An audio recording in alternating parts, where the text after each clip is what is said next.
चीन की बात करें तो चीन में अगर कोई इंस्टिगेट करता है दूसरे भी घुसपैठियों को कि वो घुसाने के लिए उन्हें, तो उस पर क्या सज़ा होती है? क्योंकि कई बार ऐसा भी देखा गया है कि एक बार एक इल्लीगल इमिग्रेंट को, अवैध घुसपैठियों को डिपोर्ट कर दिया, उसके बावजूद भी वो दोबारा एंटर कर जाता है भारत में। बांग्लादेशी घुसपैठिए को अगर डिपोर्ट कर दिया गया, तो वो उसके बाद दोबारा एंटर कर जाते हैं।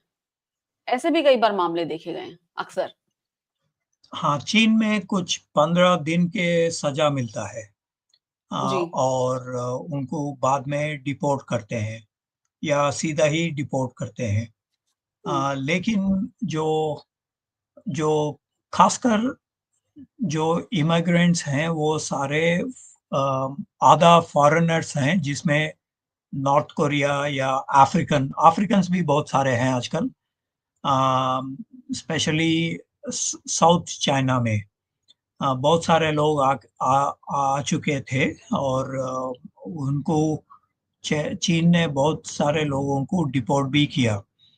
और जो 5 लाख जो मैंने कहा, वो सारे जो वियतनाम से या बर्मा से या लाओस, कंबोडिया, जी, साउथ जी, ईस्ट एशियन कंट्री से वो लोग आते हैं। तो हुँ, जब बॉर्डर क्रॉस करते हैं तो बहुत सारा सर्वेलेंस उसके ऊपर हुँ, निगाह रखते हैं। जी, दूसरा चीज, बहुत सारे उससे जुर्माना लेते हैं। हुँ, उसके बाद अगर ये ठीक नहीं हो रहा है, दोबारा घुसपैठ होती है तो उसको हुँ, डिपोर्ट हुँ। करते हैं। तो बहुत सारे ऐसे स्ट्रिक्ट रूल्स उन्होंने अपनाया। मैंने जी, एक बार अगर रिपीटेड चीन और ऑफेंस होती है जी, मान लीजिए रिपीटेड ऑफेंस है कि एक बार डिपोर्ट कर दिया, उसके बाद दोबारा आ जाते हैं बांग्लादेशी घुसपैठिए भारत में। फिर उसके बाद वो एक को अगर बांग्लादेशी घुसपैठिए को भारत में नौकरी मिल जाती है, तो वो अपने साथ और कई लोगों को लेकर आता है। हो सकता है हर साल 100-100 लोगों को लेकर आ जाता होगा और वो 10 साल से रह रहे हैं, तो एक-एक बांग्लादेशी घुसपैठिया का परिवार या बांग्लादेशी वो कई बार हज़ार-हज़ार को लेकर आ गए, अब एक 5 साल से हैं, 10 साल से हैं, कितने साल से रह रहे हैं। ऐसे लोगों को भी पकड़ा गया बॉम्बे में जो 35 साल से एक बांग्लादेशी घुसपैठिया मुंबई में रह रहा था। तो रिपीटेड ऑफेंस और इंस्टिगेटिंग अदर्स टू जॉइन, तो ऐसे इल्लीगल इमिग्रेंट्स के साथ क्या किया जाता है चीन में? चीन में तो उसको जेल में सीधा लेके जाते हैं। हुँ, तो ये एक बहुत कठिन सा जो पनिशमेंट है जो चीन में, हुँ, वो एक डिटरेंस जैसा बनता है। जी, दूसरा चीज जो उन्होंने वैसे कुछ स्टूडेंट्स को परमिशन दिया, या जी, कुछ स्किल्ड लेबरर्स, हुँ, जी, इनके लिए भी उन्होंने कुछ स्कीम्स बनाया। लेकिन ये बहुत कम लोग हैं। 5,000 6,000 जैसे स्किल्ड लेबरर्स को, या कुछ सब्जेक्ट्स में फॉरेन एक्सपर्ट्स जैसा उन्होंने बनाया था। तो ये बहुत कम लोग हैं। तो आम तरीके से जो इलीगल माइग्रेंट्स हैं, जो इनको तो वो अरेस्ट करते हैं या डिपोर्ट करते हैं। जो रिपीटेड ऑफेंडर्स, उनको तो सजा बहुत ही मिलता है। जी। और अगर मान लीजिए कोई चीन का ही कोई नागरिक इल्लीगल इमिग्रेंट को एम्प्लॉयमेंट दे रहा है अपने घर में या अपने कमर्शियल एस्टेब्लिशमेंट में, तो और उसको रेंट कर रहा है, अपना घर किराए पर दे रहा है कोई चीन का ही नागरिक किसी इल्लीगल इमिग्रेंट को, या फिर मान लीजिए कि उसकी एंट्री में फैसिलिटेशन कर रहा है या एंट्री में उसको अ, और लोगों को लाने में मदद कर रहा है। तो ऐसे में इस तरह के ऑफेंसेस पर किस तरह की सज़ा का प्रावधान है? ऐसा है कि चीन में एक परमानेंट रेजिडेंस परमिट जी। एक लागू है। उसको चीन में चूली चंग बोलते हैं। जब हुँ, मैंने 2 साल चीन में रहा, तो मुझे भी एक चूली चंग ग्रीन कार्ड, जी, चाइनीज हाँ, ग्रीन कार्ड मैंने हुँ, बनाया था। और उसके जी, रेजिडेंस का जो पूरा डिटेल्स उसमें लगा हुआ है। जब जी, मैं चीन से बाहर आता हूँ, भारत पहुंचता हूँ, तब मैं वो सरेंडर करना चाहिए, वो चूली चंग जो ग्रीन कार्ड। जी, तो ओके। ये जो लीगल रेजिडेंट्स हैं ये लोग, जो हुँ, इलीगल रेजिडेंट्स आपने कह रहे हैं कि उसके तो सजा ही मिल जाएगा चीन हुँ, में। कोई एक्सेप्शन है ही नहीं। अगर उसके हुँ, पास कोई स्किल्स हैं, अगर उसके जी, पास कोई आईटी या वैसे कुछ तकनीकी बारे में हुँ, जानते हैं, तो हुँ, लीनियंसी मिलता है उनको।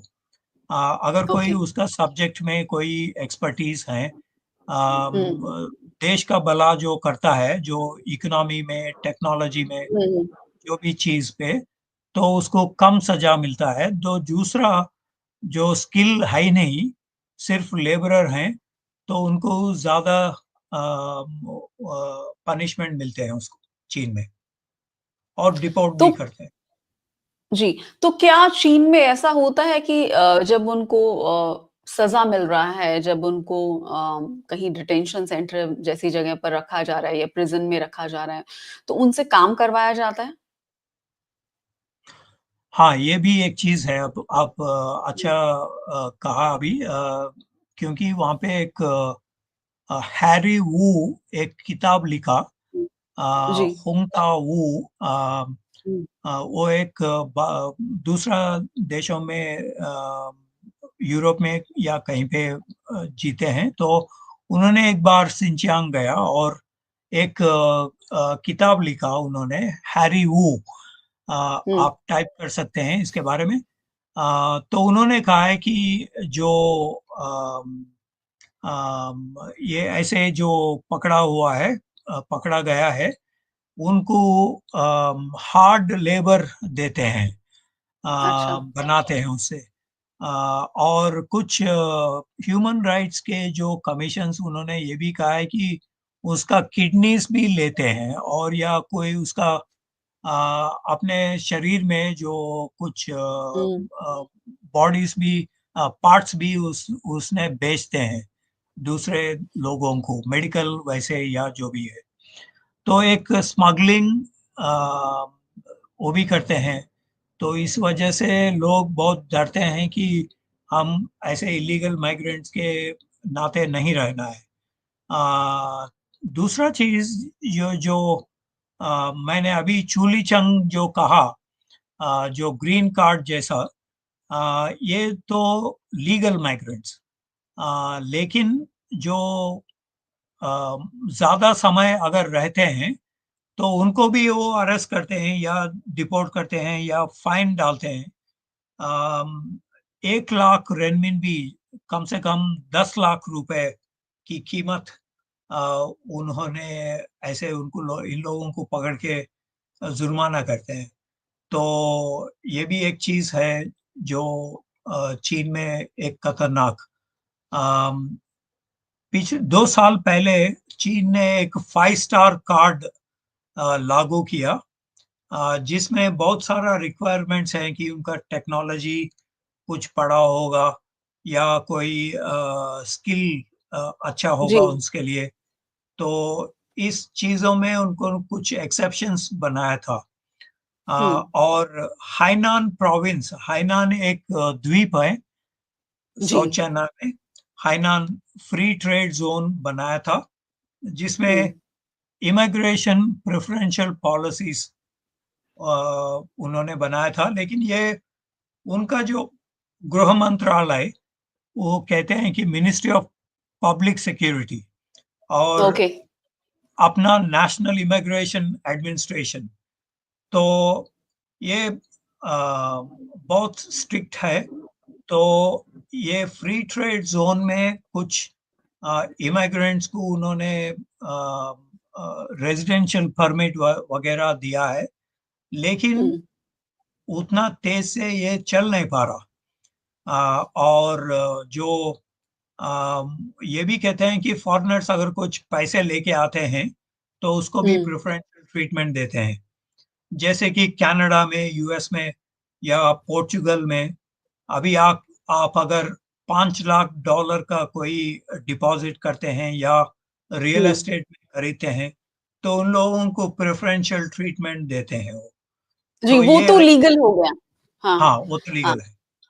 लेकिन मैं इल्लीगल की बात करूँ तो जिस तरह भारत में बॉर्डर से घुस जाते हैं बांग्लादेशी घुसपैठिए, फेक आईडीज़ बना लेते हैं, फेक आईडी रैकेट्स का हिस्सा भी हो बन जाते हैं। फिर वो फेक इंडियन पासपोर्ट भी बनवा लेते हैं और इनफैक्ट वो एम्प्लॉयमेंट भी ले लेते हैं बड़ी संख्या में।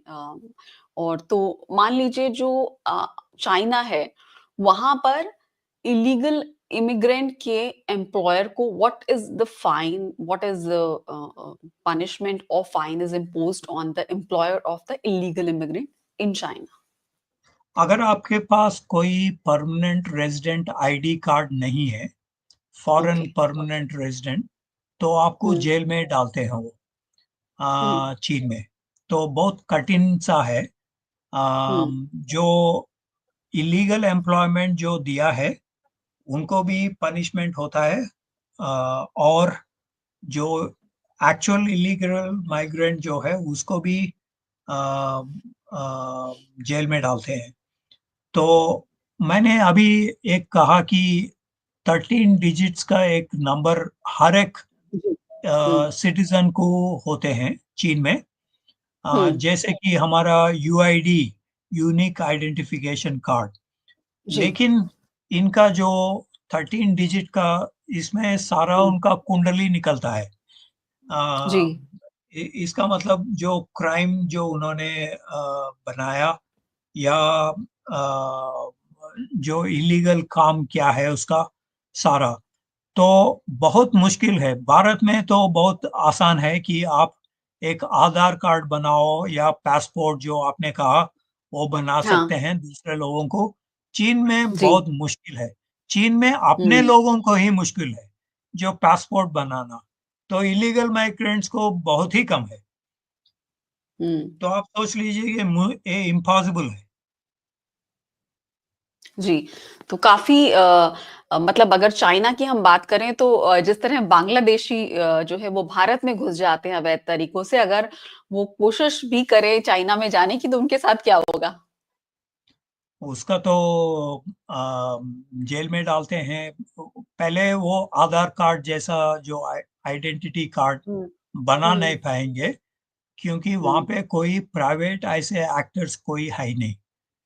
जी। सारे कम्युनिस्ट पार्टी के जो ब्रांचेस हैं, जो हुँ, उन्होंने तुरंत रिपोर्ट करते हैं ये सारा इलीगल माइग्रेंट्स के बारे में। सर्वेलेंस इतना है कि बहुत मुश्किल है। जो चीन से बाहर जा रहे वाले इलीगल माइग्रेंट्स हुँ, ज्यादा है, और हुँ, चीन में घुसने वाला कम है, क्योंकि वहां पे सिचुएशन इतना स्टिफ है, इतना जो कम्युनिस्ट पार्टी ने बनाया है। जो अभी मैंने कहा, जो 13 डिजिट का नंबर हर एक इंसान के जी। पास एक हुँ, आइडेंटिटी कार्ड होना चाहिए। अगर ये हुँ। आइडेंटिटी कार्ड नहीं है, तो उसको कब्जे में डालते हैं, लेते हैं। अ, एक चीज़ क्या चीन में लेबर की ज़रूरत है काफ़ी? चीन के अपने ही लेबर बहुत ज़्यादा है। कुछ अच्छा।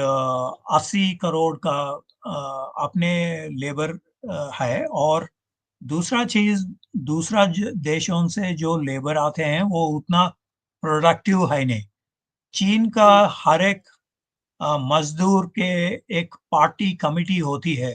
हर एक ट्रेड यूनियन एक ही है फिर से फिलहाल। हुँ, लेकिन जो यूनिट्स जो है, जिसमें एक पार्टी यूनिट होती है, कम्युनिस्ट पार्टी यूनिट, तो ये बहुत मुश्किल होगा आपको कि कोई इंडिपेंडेंट ट्रेड यूनियन या कोई इंडिपेंडेंट यूनिट काम करे मजदूर के सिलसिले में। तो वहां पे कोई प्राइवेट कंपनी है नहीं। जी। अगर कोई प्राइवेट कंपनी होती है, अगर प्राइवेट कंपनी में कम से कम अगर 7 लोगों का नौकरी है, तो उसमें कम्युनिस्ट पार्टी का सेल बनाना एक कानूनी जरूरी है। तो इसमें से कोई गुंजाइश ही है नहीं आपको कि कोई इलीगल माइग्रेंट घुसेगा या परमानेंट रेजिडेंस लेके गए जाएगा, या उन्होंने इलीगल या कोई दूसरे लोग उनको एम्प्लॉयमेंट देते हैं, वो ऐसे कुछ नहीं चलेगा। सिर्फ अपना जो इंटरनल माइग्रेंट्स ज़्यादा है, इंटरनेशनल इमिग्रेंट्स कम है। जी, तो अंत में आप क्या कहना चाहेंगे जिस तरह से हम समस्या देखते हैं भारत में इलीगल इमिग्रेंट्स की और वो करोड्स में भारत में रह रहे हैं और न सिर्फ हमारी ज़मीन पर कब्ज़े कर रहे हैं बल्कि एक तरह से हमारी सिक्योरिटी के लिए, हमारी इकोनॉमी के लिए, हमारे हेल्थ सेक्टर के लिए, हमारे एजुकेशन के लिए, हमारे सिटिज़न्स की सिक्योरिटी के लिए भी वो एक खतरा है। इतनी बड़ी संख्या में इलीगल बांग्लादेशी और रोहिंग्या इमिग्रेंट्स का भारत में होना। आपके कंक्लूडिंग कमेंट, क्या हम दूसरे देशों से सीख सकते हैं?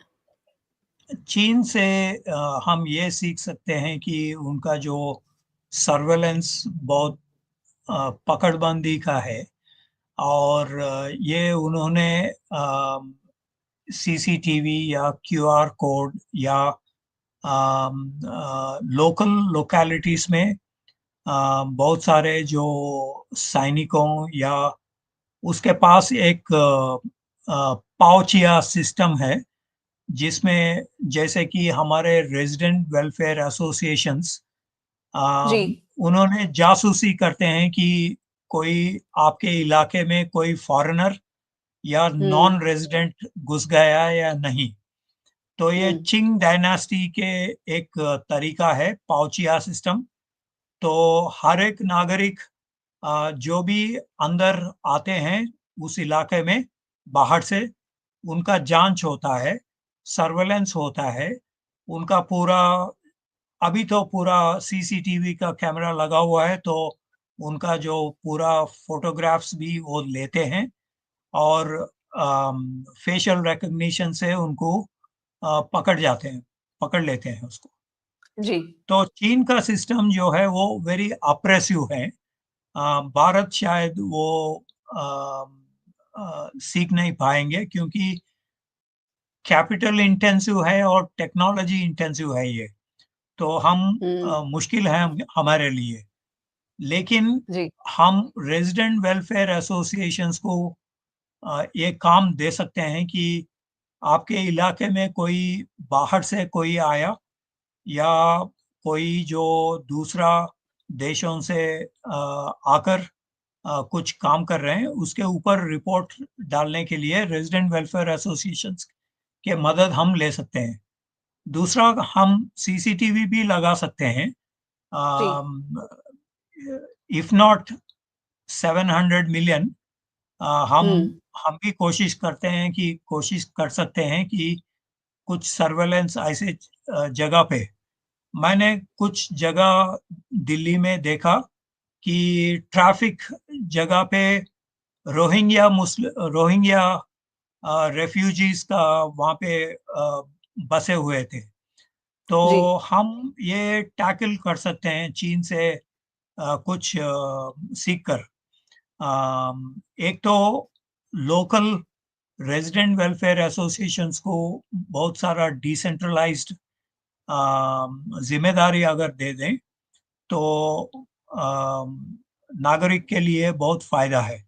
दूसरा, जो सर्वेलेंस सिस्टम्स हम इतना ज्यादा नहीं है, फिलहाल अगर कुछ भी सीसीटीवी लगाएं तो हुँ। ये भी एक फायदा होगा। जैसे हम अगर बात करें इलीगल बांग्लादेशी इमिग्रेंट्स की, तो अगर आप पूछने जाएँ जिस पर जो सस्पेक्टेड है कि सस्पेक्टेड इमिग्रेंट है, तो वो चाहे 2 साल से ही हो आस-पास रह रहा हो, लेकिन वो ये कि ज़रूर बोल देगा कि मैं तो 20 साल से यहाँ पर हूँ। और उनके जो उनको ट्यूटर करके भेजा जाता है, जो उनके टाउट्स होते हैं, वो ट्यूटर करके भेजते हैं कि अपना असली एड्रेस बांग्लादेश का नहीं बताना, अपना असली नाम नहीं बताना, तो वो नाम बदल के यहाँ रहते हैं, जैसा कि हमने बॉम्बे के केस में देखा और कई केसेस में हमने देखा। साथ ही वो इस तरह के भी उनको ट्यूटर किया जाता है कि यही बोल दो कि हम तो यहीं पैदा हुए हैं।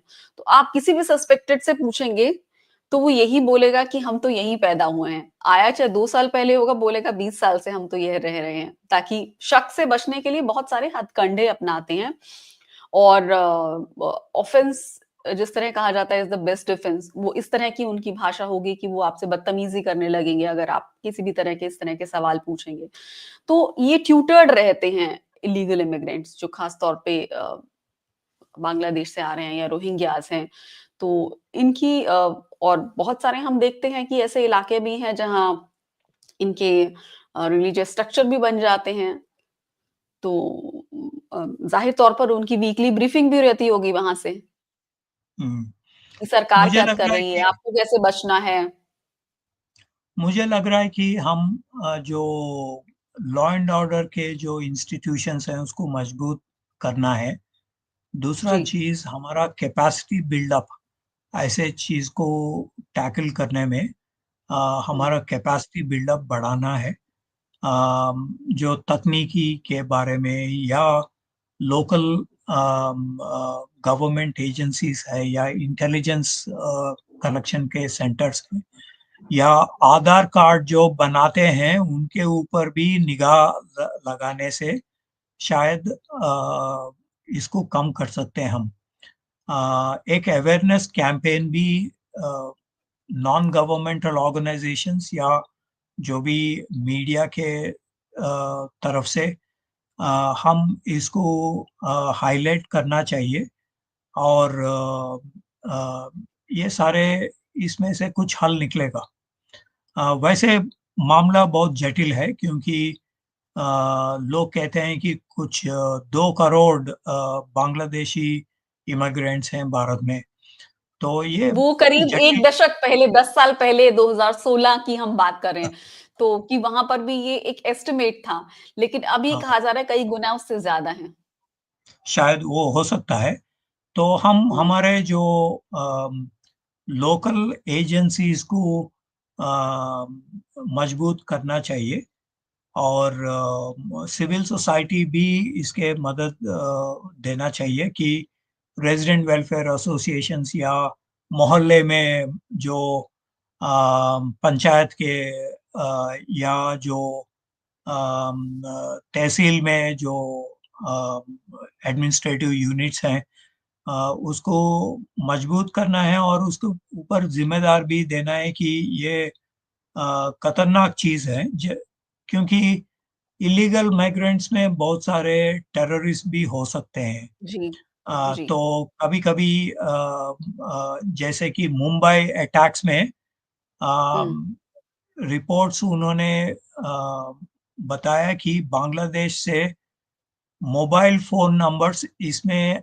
आईएमईआई नंबर जैसे कि हुँ, एक टावर और दूसरा टावर के बीच में हुँ, आपका जो जीपीएस पोजीशन ये हुँ, दोनों टावर के बीच में आपका पोजीशन पता लग जाता है, आपका मोबाइल फ़ोन फ़ोन में से।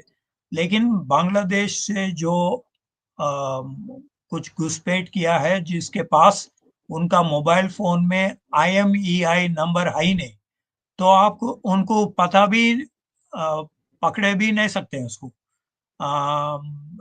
आपका जानकारी में है ही नहीं वो लोग। तो ये बहुत मुश्किल का काम है और ये एक खतरनाक चीज़ है कि आतंकवाद भी निकल सकते हैं इन लोगों से। तो लोकल एजेंसीज़ इसके ऊपर बहुत काम करना चाहिए।